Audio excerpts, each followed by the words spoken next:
Hello foodies, welcome to Foodie Mom channel. இன்னைக்கு நம்ம ராகி வச்சு சாக்லேட் ஆரஞ்சு கேக் எப்படி பண்றதுன்னு பார்க்கலாம். ஃபர்ஸ்ட் 3 முட்டையை உடைச்சு ஆட் பண்ணிக்கலாம்.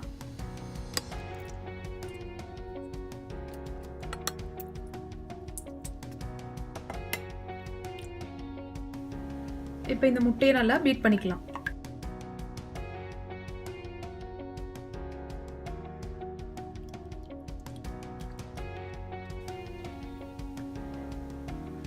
இப்போ இதுல 1/2 கப் sugar ஆட் பண்ணலாம். எந்த sugar வேணாலும் ஆட் பண்ணிக்கலாம். சுகரையும் முட்டையும் சேர்த்து நல்லா mix பண்ணி ஒண்ணா சேர்ற மாதிரி எடுத்து வச்சுக்கலாம். இப்போ நம்ம ஆட் பண்ண sugar ஃபுல்லா mix ஆயிடுச்சு. இது கூட நம்ம மாவு எல்லாத்தையும் ஆட் பண்ணிடலாம். இதுல 2/3 கப் ராகி மாவு இருக்கு.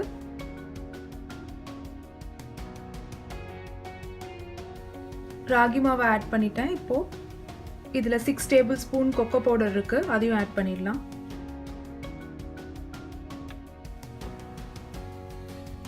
ஒரு teaspoon baking powder, 1/2 teaspoon salt.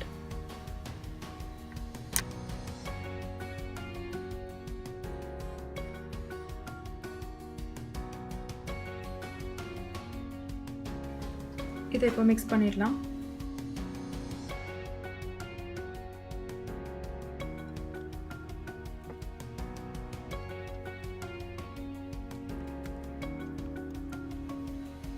ஒரு ஆரஞ்சோட தோலை கிரேட் பண்ணி எடுத்திருக்கேன். இதுதான் நமக்கு ஆரஞ்சு ஃப்ளேவர் ஆட் பண்ண போகுது. இதை ஆட் பண்ணிடலாம்.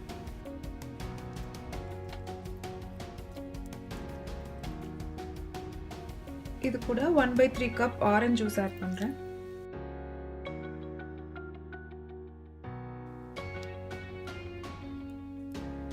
இப்போ நம்மளோட கேக் பேட்டர் ரெடியா இருக்கு. இதை நம்ம பேன்ல ட்ரான்ஸ்ஃபர் பண்ணிடலாம்.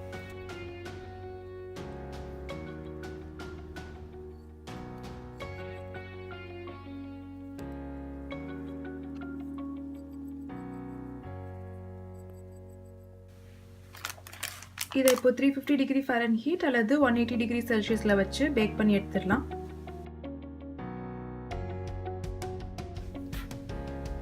இப்போ இந்த கேக் ரெடி ஆயிடுச்சு.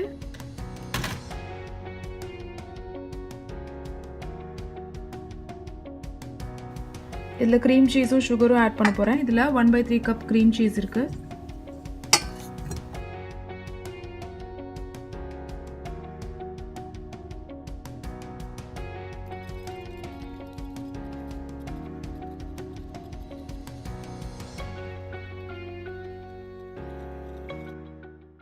அஞ்சு டேபிள்ஸ்பூன் ஜீனி இதில் ஆட் பண்ணிக்கலாம். 1/2 டீஸ்பூன் ஆரஞ்சு தோல் ஃப்ளேவருக்காக ஆட் பண்ணுறேன். இதில் 1/3 கப் ஆரஞ்சு ஜூஸ் எடுத்து ஆட் பண்ணுறோம்.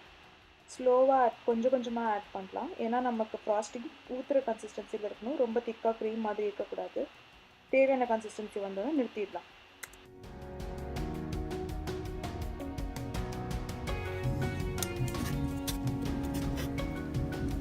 இப்போ நமக்கு தேவையான மாதிரி ரெடி பண்ணியாச்சு.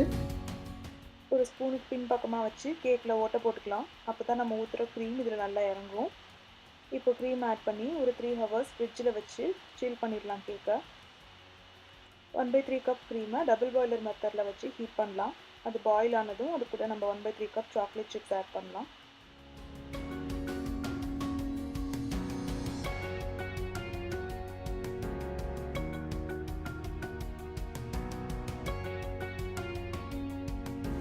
இப்போ நம்மளோட சாக்லேட் கனாஷ் ரெடி ஆயிடுச்சு.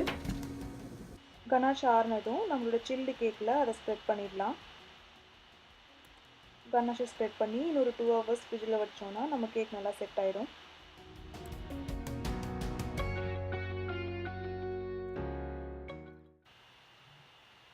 இப்போ நம்மளோட கேக் ரெடி ஆயிடுச்சு.